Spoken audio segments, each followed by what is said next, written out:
New, high-yielding durum varieties that are better suited to processor and consumer needs are set to pay big dividends for South Australian grain growers. A new variety is set for commercial release later this year, promising yield increases of up to 20%, which is great news for Tarlee producer Mark Hill, president of the Southern Australian Durum Growers Association. There's a new variety about to be released commercially in 2015 growing season called 096, which has been performing exceptionally well as far as yields, screenings reduction and protein's been very good. It won't be the silver bullet, but we're hoping for probably a 10 to 20% yield improvement and also certainly a reduction in screenings. Variety development has long been a priority issue for the association, with former President John Green outlining its importance in 2009. Research is the only way that we can find out whether new varieties are performing. We need to trial them in different sites and different soil types, different rainfall areas to see how they react to those respective areas. Durum varieties are tested nationally by Durum Breeding Australia, with the trials in South Australia conducted by the South Australian Research and Development Institute, with funding provided by the Grains Research and Development Corporation.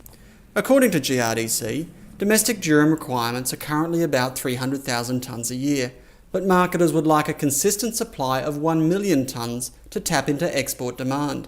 With the national crop averaging just 500,000 tonnes a year, a considerable expansion in area and/or productivity is required. A lot of people look at durum and think it's a vastly expensive crop to grow over bread wheat. Well, my own personal experience, if you put it on the right clean paddocks, I'm giving all my bread wheat the same chemicals, the same fertiliser as I give my durum. The only thing that durum gets extra is possibly that third application of urea some years. Mr Hill runs a mixed farm of approximately 1,300 hectares, growing a rotation of barley, durum, bread wheat, canola, peas, beans and the occasional oat and hay crop.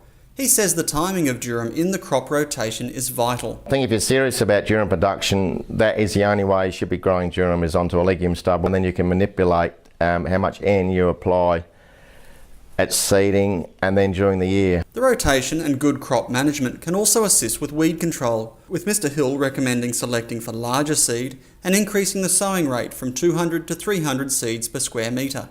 Is certainly giving yield advantages and ryegrass reduction. Mr Hill says a new pricing structure from AGG, the buyer for San Remo pasta, will offer a sliding scale for screenings and protein, which should assist in making durum even more appealing to growers. A bit of disquiet about the durum job the last couple of years because of our tough finishes, but those who have stayed with it, I'm sure they'll be keen to try the new variety out, and with the sliding scale of payments for incremental discounts on the protein and the screenings issue, I'm hoping that people that have got a bit dissatisfied will come back with another paddock or two in 2015. With the modern varieties in the right environment, durum in the higher rainfall, better soil producing areas of Australia will be on a par with bread wheat. If we can get this sort of $50 to $100 a tonne premium, it stacks up agronomically, financially nicely.